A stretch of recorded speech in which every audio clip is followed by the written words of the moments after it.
Bismillahirrahmanirrahim. Assalamualaikum warahmatullahi wabarakatuh. Perkenalkan, nama saya Nur Fadila dengan NIM H0320002, kelas Pendidikan Biologi A. Di sini saya akan menjelaskan mengenai materi sistem perkembangbiakan tumbuhan dan hewan. Perkembangbiakan pada tumbuhan terbagi atas dua, yakni perkembangbiakan tumbuhan Angiospermae dan perkembangbiakan tumbuhan Gymnospermae. Pada perkembangbiakan tumbuhan Angiospermae, di mana tumbuhan Angiospermae merupakan tumbuhan yang memiliki ciri bakal biji berada dalam bakal buah atau ovarium. Tumbuhan Angiospermae mengalami perkembangbiakan vegetatif dan perkembangbiakan generatif. Perkembangbiakan vegetatif pada tumbuhan Angiospermae. Cara perkembangbiakan tumbuhan dengan menggunakan bagian tumbuhan disebut perkembangbiakan secara vegetatif. Perkembangbiakan tumbuhan secara vegetatif dapat menghasilkan individu baru tanpa melibatkan proses fertilisasi atau bisa dikatakan proses peleburan inti sel sperma dengan inti sel telur sehingga membentuk zigot. Perkembangbiakan vegetatif alami. Tumbuhan yang dapat berkembang biak dengan bagian tubuhnya tanpa bantuan manusia inilah yang disebut dengan perkembangbiakan vegetatif alami. Berikut ini adalah beberapa macam cara perkembangbiakan vegetatif alami. Yang pertama ada rizoma. Beberapa tumbuhan berkembang biak dengan tunas pada batang yang ada di dalam tanah. Batang yang ada di dalam tanah disebut rizoma. Beberapa contoh tumbuhan yang perkembangbiakannya dengan rizoma adalah jahe, kunyit, lengkuas, dan juga temulawak. Yang kedua ada stolon. Batang tumbuhan yang menjalar di atas tanah disebut stolon. Tunas dapat tumbuh pada buku dari stolon. Saat tunas terpisah dari tanaman induk, tunas sudah mampu tumbuh menjadi individu baru. Umbi lapis. Umbi lapis terdapat pada bawang merah. Kita dapat melihat contoh pada gambar. Dinamakan umbi lapis karena memperlihatkan susunan berlapis-lapis yang terdiri atas daun yang menebal, lunak, dan berdaging serta batang yang berupa bagian kecil pada bagian bawah umbi lapis yang disebut dengan cakram. Umbi batang. Pada permukaan kentang mungkin kita dapat melihat mata tunas ataupun kuncupnya. Pada kondisi yang sesuai untuk pertumbuhannya dari mata tunas ini akan terbentuk tunas dan menghasilkan tumbuhan baru. Kemudian selanjutnya ada kuncup adventif daun.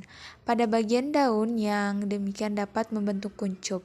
Kuncup merupakan calon tunas yang terdiri atas calon batang beserta calon daun. Untuk contohnya dapat kita lihat pada gambar berikut.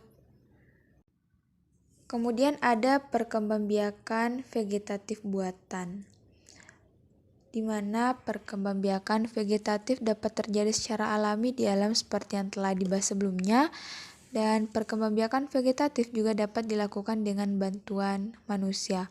Berikut ini berbagai kegiatan yang dapat dilakukan manusia untuk membantu perkembangbiakan tanaman. Yang pertama ada cangkok. Cangkok dapat dilakukan dengan mengelupas kulit suatu batang tanaman berkayu, kemudian dibalut dengan tanah dan dibungkus dengan sabut kelapa atau plastik sehingga tumbuh akar. Selanjutnya merunduk. Merunduk dapat dilakukan dengan membenamkan tangkai tanaman ke tanah sehingga bagian yang tertanam dalam tanah tumbuh akar. Selanjutnya ada setek. Setek adalah cara perkembangbiakan vegetatif dengan memotong atau bisa dikatakan memisahkan diri antara tumbuhan yang akan kita setek dengan induknya. Berikut ada contoh gambar dari setek yang dapat kita lihat. Perkembangbiakan generatif pada tumbuhan Angiospermae, di mana terbagi atas beberapa. Yang pertama ada penyerbukan atau polinasi. Pada proses penyerbukan, serbuk sari dapat berasal dari bunga itu sendiri maupun dari bunga lain yang masih dalam satu spesies. Dapat kita lihat pada gambar. Lebah membantu bunga dalam peristiwa penyerbukan. Serbuk sari melekat pada kaki lebah, dan saat lebah berpindah, serbuk sari yang melekat pada kaki lebah dapat melekat pada kepala putik. Proses menempelnya serbuk sari ke kepala putik disebut penyerbukan ataupun polinasi. Yang kedua ada pembuahan atau fertilisasi. Setelah serbuk sari melekat pada kepala putik yang sesuai, serbuk sari akan menyerap air dan berkecambah membentuk bulu serbuk sari. Bulu serbuk sari tumbuh dan bergerak menuju bakal buah melalui tangkai putik. Dan untuk prosesnya dapat kita lihat pada gambar yang telah tertera. Pada gambar yang tertera ini, inti sel generatif di dalam serbuk sari akan membelah menjadi dua. Dua inti sel generatif tersebut akan berkembang menjadi dua inti sel sperma. Satu inti vegetatif di dalam serbuk sari berperan menjadi penuntun gerak tumbuh bulu serbuk sari ke bakal biji. Satu inti sel sperma membuahi inti sel telur atau ovum, membentuk zigot dan menghasilkan calon individu baru. Dan satu inti sel sperma yang lain membuahi inti kandung lembaga sekunder, membentuk endosperma atau cadangan makanan. Yang ketiga ada penyebaran biji. Penyebaran biji yang jauh dari induk akan meningkatkan peluang biji untuk tumbuh dan berkembang dengan baik menjadi individu baru. Hal ini karena biji yang tumbuh pada suatu area yang dekat dengan induk akan berkompetensi dengan induk untuk mendapatkan cahaya, air, dan juga nutrisi. Perkembangbiakan hidup tumbuhan Angiospermae dimulai ketika terjadi penyerbukan, yaitu jatuhnya serbuk sari ke kepala putik. Setelah serbuk sari melekat pada kepala putik yang sesuai, serbuk sari akan menyerap air dan berkecambah membentuk bulu serbuk sari. Dan dapat kita lihat pada gambar yang telah tertera. Perkembangbiakan tumbuhan Gymnospermae. Tumbuhan Gymnospermae tidak memiliki bunga seperti halnya tumbuhan Angiospermae. Namun, tumbuhan Gymnospermae memiliki alat perkembangbiakan generatif yang disebut dengan strobilus atau runjung. Kemudian selanjutnya ada perkembangbiakan tumbuhan paku. Tumbuhan paku tidak berkembang biak dengan menggunakan bunga, tetapi menggunakan spora. Namun demikian, tumbuhan paku juga tetap dapat menghasilkan sel kelamin dalam perkembangbiakannya. Dan tumbuhan paku dapat mengalami perkembangbiakan secara vegetatif maupun generatif. Untuk perkembangbiakan vegetatif pada tumbuhan paku dilakukan dengan rizoma. Rizoma dapat tumbuh ke segala arah dan membentuk koloni tumbuhan paku yang baru. Selanjutnya ada perkembangbiakan tumbuhan lumut. Tumbuhan lumut yang kita jumpai pada umumnya berada pada tahap yang dapat menghasilkan sel kelamin. Pada satu individu, lumut memiliki antheridium yang dapat menghasilkan sel sperma dan archegonium yang dapat menghasilkan ovum. Fertilisasi terjadi jika sel sperma sampai pada ovum yang terdapat pada archegonium dengan bantuan air. Zigot akan tumbuh dan menjadi tumbuhan lumut yang dapat menghasilkan spora. Apabila spora yang dihasilkan jatuh pada tempat yang sesuai untuk tumbuh dan berkembang, maka akan tumbuh menjadi protonema. Selanjutnya, protonema tumbuh menjadi tumbuhan lumut yang dapat menghasilkan sel kelamin. Sebelumnya kita telah membahas mengenai perkembangbiakan pada tumbuhan. Selanjutnya kita akan membahas mengenai perkembangbiakan pada hewan. Yang pertama, perkembangbiakan aseksual pada hewan, yaitu yang pertama membentuk tunas. Terdapat hewan yang mampu berkembang biak secara aseksual dengan cara membentuk tunas untuk menghasilkan keturunan. Contoh hewan yang melakukan perkembangbiakan dengan cara ini antara lain hewan dari filum Porifera dan Coelenterata. Yang kedua ada fragmentasi. Planaria merupakan salah satu contoh hewan yang melakukan fragmentasi. Perkembangbiakan dengan cara ini terjadi melalui dua tahap. Tahap pertama adalah fragmentasi, yaitu pematahan atau pemotongan tubuh induk menjadi dua bagian atau lebih. Selanjutnya terjadi tahap regenerasi, yaitu setiap potongan tubuh induk tersebut membentuk bagian tubuh lain yang tidak ada pada bagian tersebut. Yang ketiga ada patrigenesis.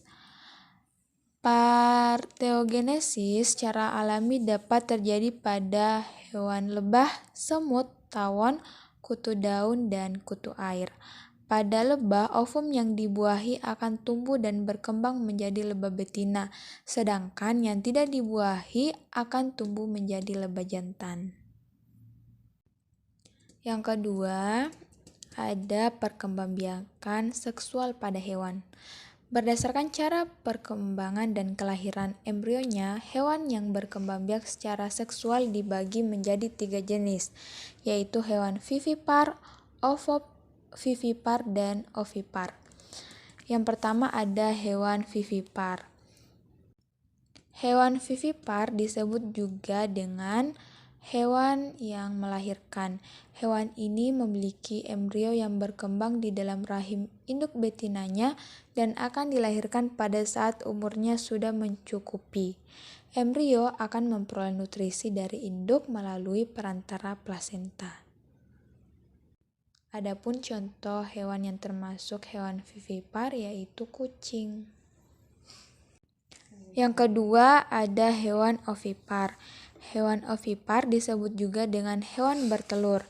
Hewan ini embrionya berkembang di dalam telur. Telur hewan ini akan dikeluarkan dari dalam tubuh induknya.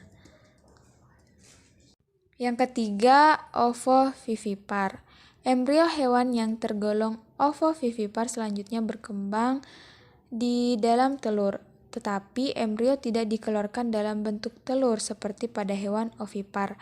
Telur tetap berada di dalam tubuh induk betina. Setelah umur embrio cukup untuk dilahirkan, telur akan menetas di dalam tubuh induk dan kemudian anaknya dilahirkan. Contoh hewan ovovivipar antara lain yakni ada kadal dan sebagian jenis ular. Selain dari perkembangbiakan hewan secara aseksual maupun seksual, selanjutnya kita akan membahas mengenai perkembangan hidup hewan. Setiap hewan memiliki tahap perkembangan hidup yang dimulai dari perkembangan embrio. Proses kelahiran, perkembangan menuju kedewasaan, berkembang biak dan mengalami kematian. Pada beberapa jenis hewan, telur akan berkembang menjadi hewan muda yang memiliki struktur dan fungsi organ mirip dengan hewan dewasa atau imago. Selama berkembang menuju kedewasaan, hewan muda tidak mengalami banyak perubahan pada struktur dan fungsi organ tubuh. Selama berkembang, hewan muda hanya mengalami pertambahan ukuran sehingga menjadi lebih besar. Perkembangan hewan tersebut disebut dengan perkembangan secara langsung. Itulah tadi materi mengenai sistem perkembangbiakan tumbuhan dan hewan yang telah saya jelaskan. Lebih dan kurangnya mohon dimaafkan. Semoga apa yang saya jelaskan dapat dipahami. Dan sekian, terima kasih. Wassalamualaikum warahmatullahi wabarakatuh.